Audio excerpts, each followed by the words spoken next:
नमस्कार, आप live cities देख रहे हैं। मैं हूं ताज। इस वक्त बड़ी खबर निकलकर सामने आ रही है मुंगेर से।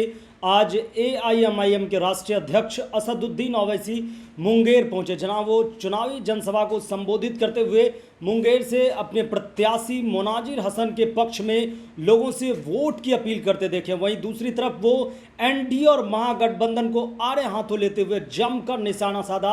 उन्होंने कहा कि अगर बिहार और देश में घुसपैठिए हैं तो सरकार अभी तक उनकी पहचान क्यों नहीं कर पा रही है। वहीं दूसरी तरफ उन्होंने कहा कि महागठबंधन में लालू यादव सिर्फ अपने पुत्र मोह यानी कि तेजस्वी यादव ही सिर्फ लालू यादव को दिखता है। वहीं उन्होंने लोगों से अपील किया है कि AIMIM के उम्मीदवार मोनाजिर हसन के पक्ष में आप लोग मतदान कीजिए। क्या कुछ कह रहे हैं मन से असदुद्दीन ओवैसी AIMIM के राष्ट्रीय अध्यक्ष, आप पहले वो सुनिए। रजिस्ट्रेशन के लिए रिश्वत, आवास योजना के लिए रिश्वत, पेंशन के लिए रिश्वत दी जाती है। और ये जो बिहार में सरकार है 20 साल से बीजेपी, नीतीश कुमार और राजद की, ये जंगल राज की निशानी है। पहला जंगल राज लालू के परिवार में था, अब दूसरा जंगल राज नीतीश कुमार के 20 साल में हो रहा है। इस जंगल राज से बिहार के गरीबों को, बिहार की जनता को छुटकारा दिलाना है। इसलिए हम आपसे अपील करने आए कि GDA के गठबंधन को आप कामयाब करिए।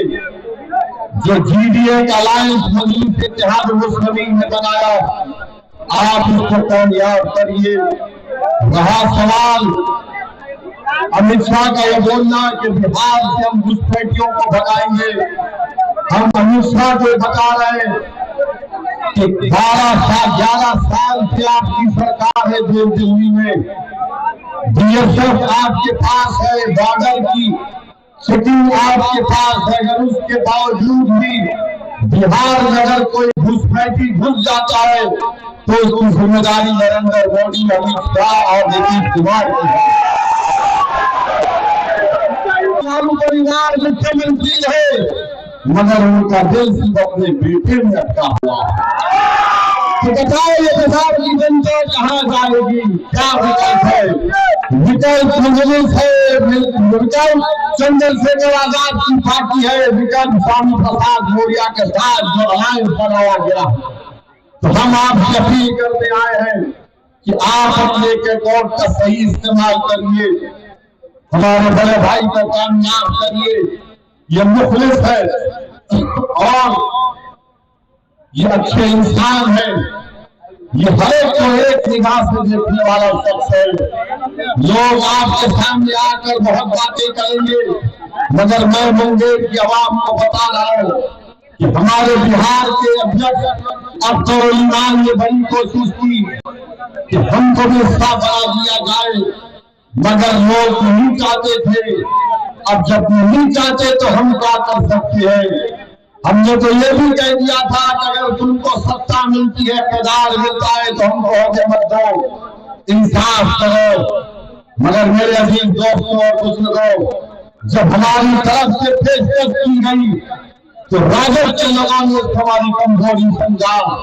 मैं फिर से कह रहा हूं, जब ये हाथ दोस्ती की तरफ बढ़ते हैं तो कमजोरी की वजह से नहीं बढ़ते बल्कि बराबरी और रिश्तेदारी के लिए बढ़ते हैं। तो आपने सुना कि असदुद्दीन ओवैसी किस कदर से आज NDA और महागठबंधन पे मन से हमलावर रहे। उनका सवाल था कि अगर देश में घुसपैठिए कोई पहला है तो वो शेख हसीना यानी कि बांग्लादेश की पूर्व प्रधानमंत्री जो यहाँ शरण ली है, उन पे निशाना साधा कि वो देश में अभी घुसपैठिए के तौर पर रह रही है। वहीं उन्होंने लालू यादव महागठबंधन पर निशाना साधते हुए कहा कि लालू यादव को सिर्फ तेजस्वी प्रेम दिखता है। बने रहिए लाइव सिटीज़ के साथ। फिलहाल के लिए इतना ही। अगर आप हमें YouTube पर देख रहे हैं तो सब्सक्राइब कीजिए, फेसबुक पेज को फॉलो कीजिए। धन्यवाद।